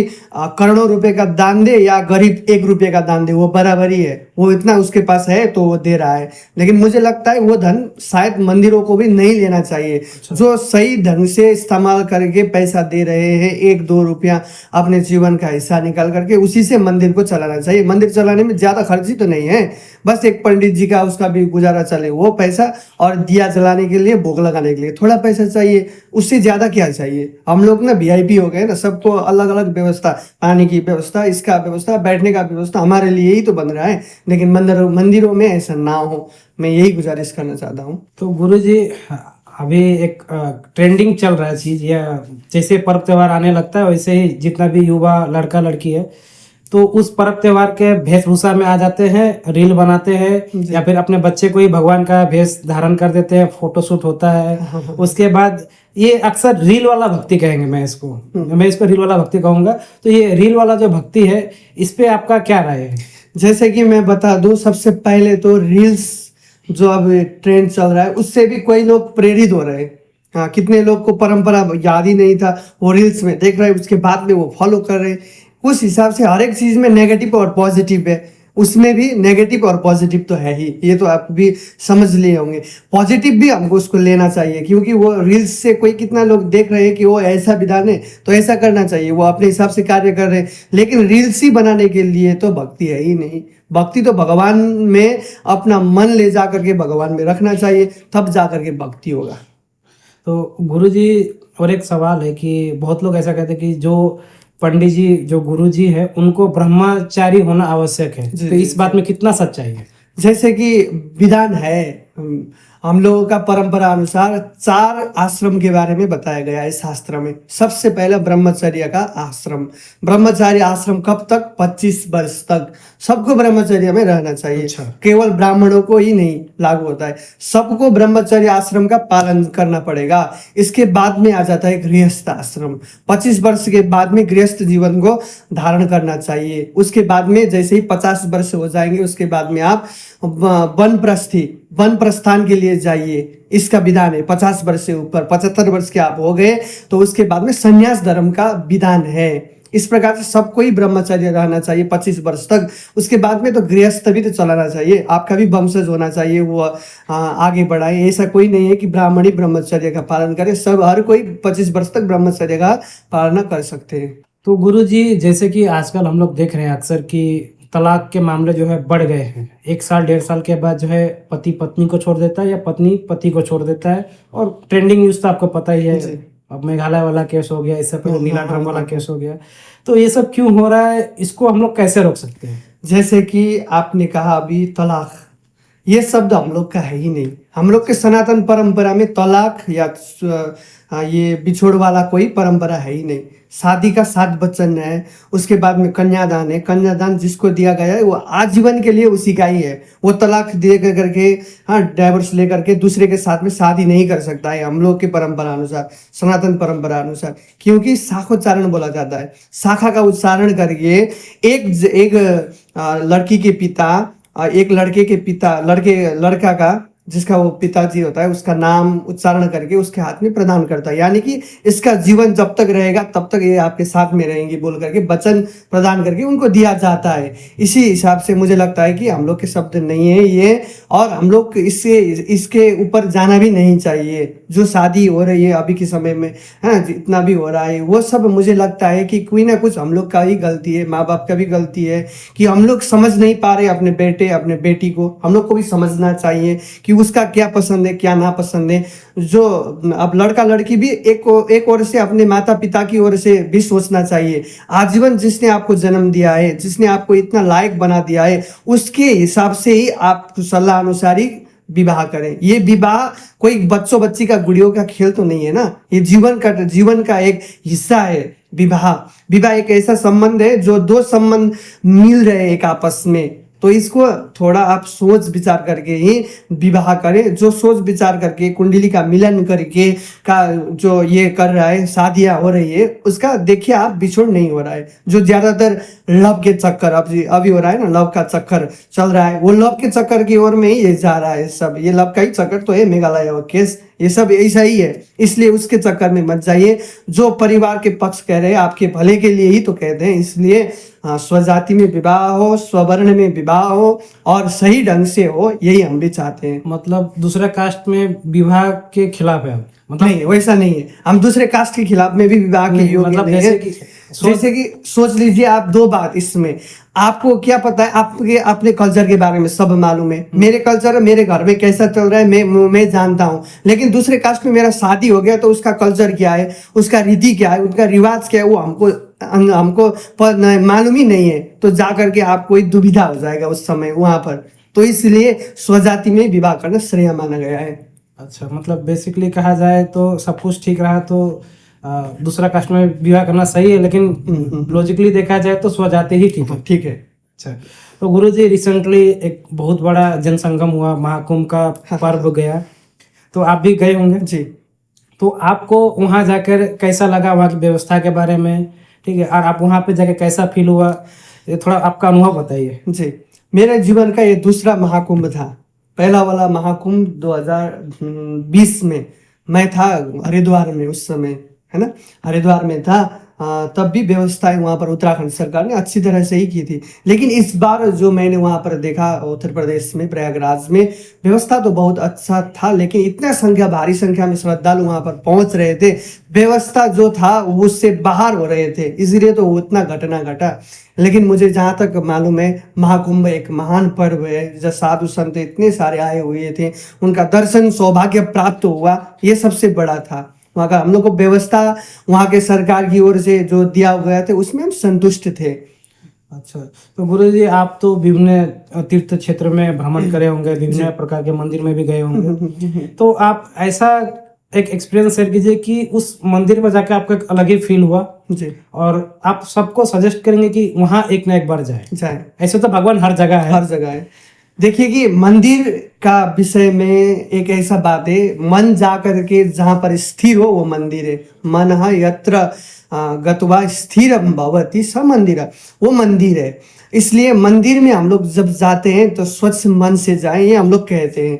लेकिन मंदिर में जाकर के भी आपका मन स्वच्छ नहीं है। जो वहाँ से तीर्थ से आए और तीर्थ में जाकर के आप कई मंदिरों का दर्शन किए और आकर के घर में आकर के फिर वही कार्य करने लगे, तो वो तो गलत हुआ। इसीलिए मंदिर अनेकों हैं, द्वादश ज्योतिर्लिंग है, माँ वैष्णव देवी है, इत्यादि हमारे मंदिर है। ऐसे मंदिर तो मेरा सबसे ज़्यादा पसंदीदा मंदिर तो साउथ में ही है, जो इतने बड़े बड़े वहाँ पर मंदिर है, वहाँ पर मैं जाना ज़्यादा पसंद करता हूँ, क्योंकि वहाँ का जो कल्चर है वो पसंद है। क्योंकि वहाँ पर ये आपका आधुनिक जो वेशभूषा है वो भी त्याग करके वहाँ पर जाना पड़ेगा, ये सबसे अलग था। इसीलिए मैं आप लोगों को भी यही कहना चाहता हूँ, दर्शकों को भी, आप लोग जाना चाहते हैं और मंदिर क्या है ये आपको भी समझना है, तो आप लोग साउथ इंडिया है, दक्षिण भारत की ओर आप लोग जा सकते हैं।